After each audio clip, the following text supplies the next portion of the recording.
এই ভগবতে নমো ত্রিপুত্রাগ্রে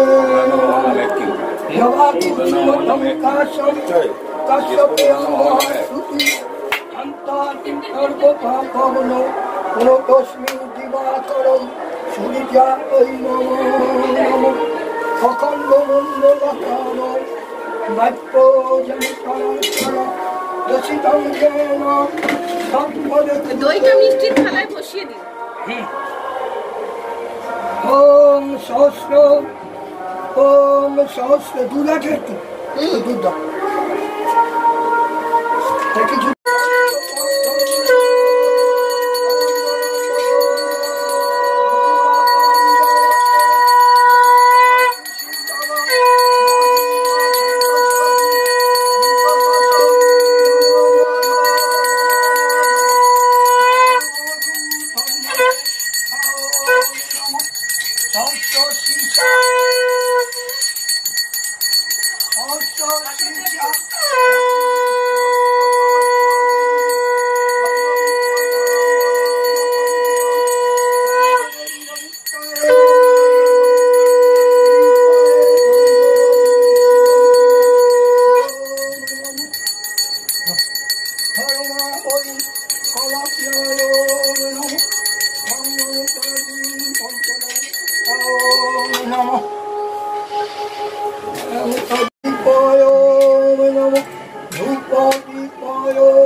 নমস্তে বিশ্বরূপায় শঙ্খচক্র গদাপদ্ম পদ্মনাভর দেবায় ঋষিকেশ পতিভায়ে নমঃ মোহনং ত্রিগুণাত্মং বিভাসিনে নৈবিত্যং গীতা নিবেদয়ে এষ অঘ্র সচন্দন পুষ্প বিল্ল তুলসী পত্রাঞ্জলি নারায়ণী লক্ষ্মী দেবায় গোপালনী নমঃ। জয় রাধে।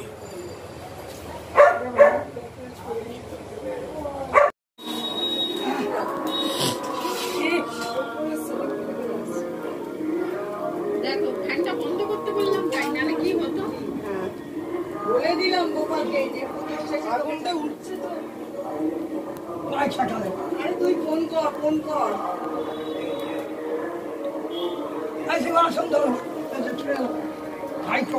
আরে ওর নামে সংকল্প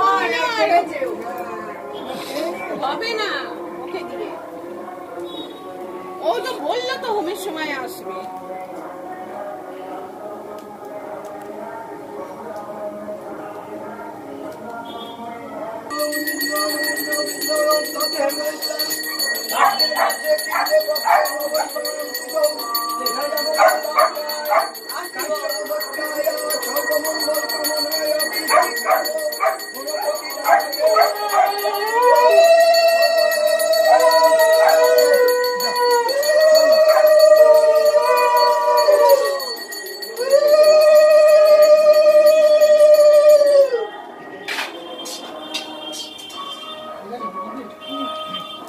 সর্বভূতায় সর্বমঙ্গলকামনায় পিতৃকাম গণপতি নানা দেবতা গন্ধদ্বারা ধুরা রক্ষাংশ রুদ্ধপুষ্টং করিষ্যেনি তামি উপায় শুভগন্ধাদি অধিবান আশীর্বাদ নমঃ। সবাইকে, আমার নাম রাজাগোপাল দাস রয়, আমি শোভাবাজার রাজবাড়ির সামনে থাকি। এই জন্মাষ্টমী পুজো একটা বিশিষ্ট উপলক্ষ। আমাদের শাস্ত্র মতে শ্রীকৃষ্ণ দেব এসছিলেন 5500 বছর আগে।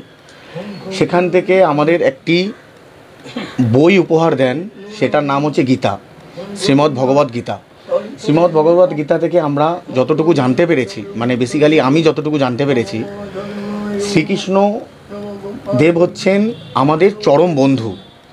এই বন্ধুকে যদি বিপদের সময় ডাকা যায় তাহলে এই বন্ধু সর্বদা সাথে থাকে। আমি আমার জীবন থেকে বুঝতে পেরেছি যে জীবনে বন্ধু বান্ধব আত্মীয় স্বজন সব সাময়িক, কিন্তু শ্রীকৃষ্ণ দেব হচ্ছেন পরম সত্য। আমি তাকে উপলব্ধি করতে পারি যে কোনো সময়। আমি বাড়িতে তার সাথে কথোপকথনে জড়িয়েছি।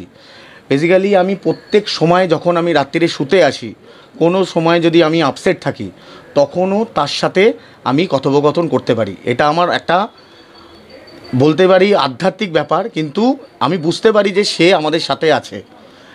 আমি আজ পর্যন্ত ছোটোবেলা থেকে বড়োবেলা পর্যন্ত হয়তো আমি জানতে পারিনি যে এনার বাস্তবিকতা এতটাই।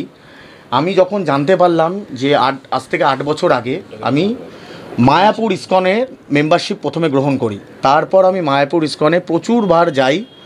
সেখানে আমাকে একজন সাধু বলেন যে তুমি তোমার বাড়িতে থেকে, তুমি যে কোনো প্রফেশনে থেকে, তুমি ভগবান শ্রীকৃষ্ণের নাম, মানে প্রভুর নাম, তুমি মানুষের সমাজে পৌঁছাও। তোমার কাজ হচ্ছে মানুষের সমাজে পৌঁছাও। মানুষের সমাজে পৌঁছানো মানে এত গতানুগতিক বাস্তবতায় প্রচুর মানুষ বিজি হয়ে, কেউ তোমাকে আটকাতে পারবে না। এইটুকু প্রত্যেকটা ইয়ং জেনারেশনকে আমি একটাই কথাই বলতে চাই, নেশায় আসক্ত হয়েও না, নেশা বর্জন করো। নেশা মানুষকে অনেক অধঃপতনে নিয়ে যায়। আজকে তোমরা বুঝতে পারছো না, সাময়িক সময়টা ভাবছো খুব আনন্দের, কিন্তু একদমই নয়। এর পরবর্তী জীবনে অনেক দুর্ভোগ আমরা দেখে থাকি। সঙ্গ হওয়া উচিত। আমাদের সমাজে এখনকার দিনে কেউ, কোনো বাবা মা ঘরে বসিয়ে 1 ঘন্টা ছেলে মেয়েকে গীতা পাঠ করায় না। এটা সবথেকে বড় অধঃপতনের দিকে চলে যাচ্ছে আমাদের কলিযুগের। প্রত্যেকটা মা বাবাকে একান্তভাবে অনুরোধ করব, আমার তরফ থেকে একান্তভাবে অনুরোধ করব, বাড়িতে ছোট ছোট বাচ্চাদের 1 ঘন্টা হলেও গীতা পাঠ করান। শ্রীমদ্ ভগবদ্ গীতা যদি যে বাড়িতে পাঠ হয়, সেই বাড়িতে শ্রীকৃষ্ণ বিরাজমান থাকে। আপনারা একবার তাকে বন্ধু হিসাবে মানুন, কোনো দুঃখ আসবে না জীবনে, কোনো দুঃখ নিস্তার হবে। এইটুকু আমি বলতে পারি। মানুষের আবেগ শ্রীকৃষ্ণের প্রতি আছে, আরও ভবিষ্যতে থাকবে, কিন্তু এই আবেগটা পুজো করলাম পরের দিন ভুলে গেলাম, এটাই যেন না আসে। সারা জীবন হরিনাম আমাদের এমনই একটা জিনিস, হরে কৃষ্ণ কৃষ্ণ কৃষ্ণ হরে হরে, হরে রাম রাম রাম হরে হরে। এই মহামন্ত্র যে পাঠ করবে প্রত্যেকটা মুহূর্তে, সে অবশ্যই জিতবে, কেউ তাকে হারাতে পারবে না। কৌরবরা আমাদের কাছে দৃষ্টান্ত। কৌরবরা ছিল 100 জন, কিন্তু নিস্তারিত যারা ঘরবার থেকে বাইরে চলে গেছিল, যে 5 জন সন্ন্যাসী, তাকে শ্রীকৃষ্ণ ভর করিয়ে এই মহাযুদ্ধে জিতিয়েছে। এটাই আমাদের কাছে সবথেকে বড় অস্ত্র। শুধু আমি একটা কথাই বলবো ইয়ং জেনারেশনকে, মানুষ যাতে শ্রীমদ্ ভগবদ্ গীতার পথে অনুসরণ করে, আর করে আস্তে আস্তে আস্তে আস্তে নিজের জীবন খুব সুখে স্বাচ্ছন্দ্যে এগোতে পারে। আমার বাড়িতে হয়তো যৎসামান্য ভক্তরা আসে, আমি চেষ্টা করি মানুষের কাছে আমার ভগবানের সেবা মানুষের কাছে পৌঁছে দেওয়ার। আমি যতটুকু চেষ্টা করি, যতটুকু আমার সামর্থ্য, আমি মানুষের কাছে প্রচার করি। মানুষের সমাজে হাই হ্যালো ছোড়ো, হরে কৃষ্ণ বলো, এটাই মহামন্ত্র হওয়া উচিত। সকল মানুষের যতই অ্যাডভান্স হয়ে যাক জীবন, কিন্তু হরে কৃষ্ণ রাধে রাধে ছাড়া আমাদের জীবনে কিচ্ছু নেই। নমস্কার, আমি অর্পিতা দাস রায়, রাজাগোপাল দাস রায়ের খুড়তুতো দিদি।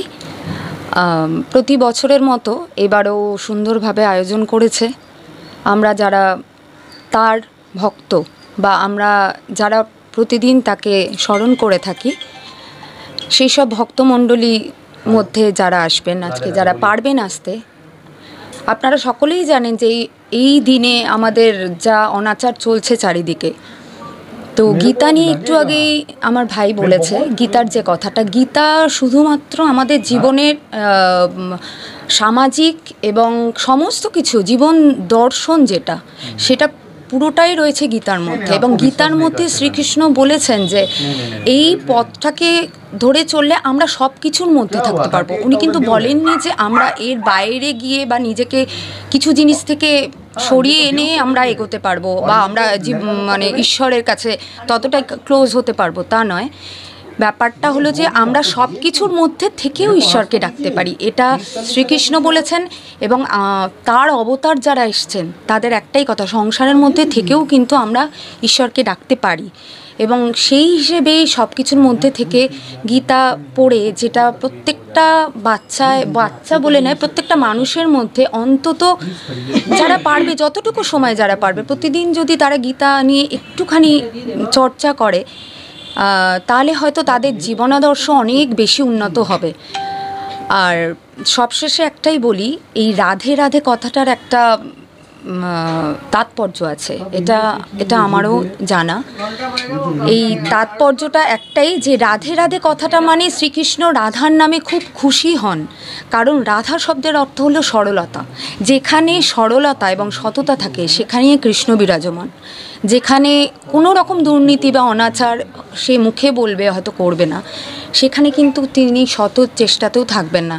সুতরাং রাধে রাধে কথার মাধ্যমেই আমরা কিন্তু তাকে আরও বেশি ক্লোজ করতে পারি, মানে আরও বেশি তার কাছে এগোতে পারি। তো আজকে যার পুজো আর কি, যারকে নিয়ে আমাদের আজকে এই অনুষ্ঠান বা পুজো হচ্ছে, তাকে স্মরণ করেই বলি, ওং কৃষ্ণ বাসুদেবায় হরায় পরমাত্মনে প্রণত ক্লেশনাশায় গোবিন্দায় নমো নমো। জয় রাধে রাধে রাধে রাধে রাধে রাধে। সকলে ভালো থাকুন, সকলের মঙ্গল করুন শ্রীহরি, এটাই আমাদের সকলের কাম্য।